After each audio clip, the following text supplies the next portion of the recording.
je suis maquillée, je parle story time. Voilà, c'est parti, ça fait longtemps. Bon, je vous raconte ça date de quand? Je sais plus, ça date de temps, mais ça date. Bon, je vais vite parce qu'il est 9h30, j'ai toujours pas dormi. Je commence à être un petit peu fatiguée, très légèrement. En gros, je vous explique, ma copine elle avait une carte restaurant.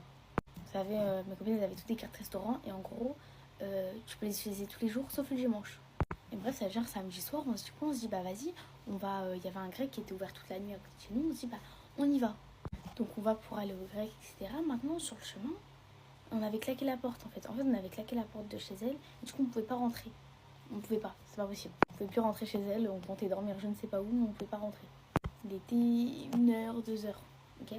Sauf qu'on se rend compte de quoi? On se rend compte qu'en fait, vu qu'on est samedi soir, pour nous c'est samedi soir, mais en vrai il était 2h du matin, ça a déjà été dimanche, en vrai de vrai. Du coup on s'est rendu compte que la carte n'allait pas passer. Du coup de là, ma copine elle appelle un garçon avec qui elle parlait, tout ça. Ok. Elle appelle un garçon avec qui elle parlait, ils arrivent, ils nous récupèrent en voiture, on monte, moi je les connaissais pas, m'en fous. Encore et toujours, hein, toujours la même chose de toute façon. Et bref, ils roulent, on sait pas où ils vont, on leur a pas demandé. Voilà. Zéro instant de survie, encore une fois. Et bref, maintenant on arrive à côté de la Seine, tout ça, et on marche.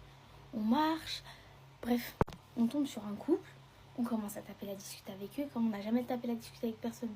Genre on parle avec eux, on leur raconte nos vies, tout ce que vous voulez. C'était catastrophique. Bref, on les a dérangés dans leur truc, c'est-à-dire au bout d'un moment on les a laissés, on est parti. Maintenant, on arrive à côté d'une... comment ça s'appelle? On arrive à côté de la Seine. On est à côté de la Seine, on arrive à côté de la Seine.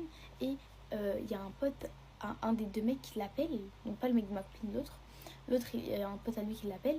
Et bref, il dit ouais, on est à côté de toi. Ça, maman, viens nous voir, je sais pas quoi. Ça veut dire, on va voir ses potes. Sauf que les deux, ils étaient gays. C'était deux gays. Et en gros, le mec à ma copine, entre guillemets, il était en mode ah, c'est des gays. Fou. Bref, ça veut dire ma copine et lui, ils partent plus loin. Moi, je reste avec son pote que je ne connais absolument pas. Et du coup, les deux mecs. Et bref, il y en a un des deux qui me regardait archi mal. Quand je lui dis, il me parlait avec moi, mais il me regardait archi mal. Bref, ils sortaient tous de boîte. Ça veut dire qu'ils commencent à rouler. Et bref, ça veut dire qu'ils commencent à rouler. Ils roulent. Ils font tourner les J, ils font tourner les J, ils font tourner les J. Et à un moment, c'est quoi? C'est que le mec, il me regarde. Un des deux mecs, il me regarde comme ça. Il me fixe archi longtemps. Déjà, moi, je suis en mode coucou. Et en gros, moi, j'étais assise et vous savez, il y avait un petit muret. Bon, le miroir, il est tombé. Il y avait un petit muret et j'étais adossée dessus.